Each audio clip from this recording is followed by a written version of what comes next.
How to log into your Crunchyroll account. Hello and welcome to our YouTube channel How to Tutorials.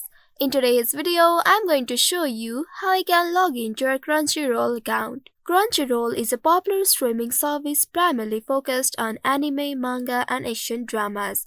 Now to get logged into your Crunchyroll account, you'll need to follow the steps. Open any web browser of your choice on your device and on the address bar type crunchyroll.com. Make sure you enter the correct keyword here in order to reach to the official website.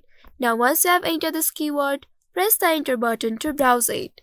You will be taken to the official website of Crunchyroll.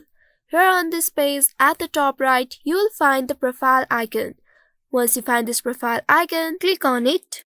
And from the menu, you will find this login option. Go ahead and click on this login option. And then you will be presented with the login interface here. Wait until it loads, and once it loads, now enter your credentials like your email address and your password associated with your Crunchyroll account. Make sure you enter the correct details here.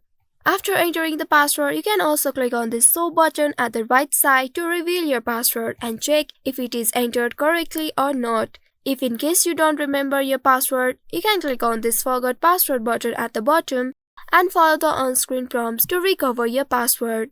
Now after entering all the credentials, click on this login button at the bottom and you will be able to log in to your Crunchyroll account. Now you'll have the access to your Crunchyroll account where you can start watching the anime, manga and other content available on this platform. I hope this tutorial was helpful. If yes, don't forget to like, share and subscribe to our channel. Also hit that bell icon to never miss any updates from us. Thank you for watching.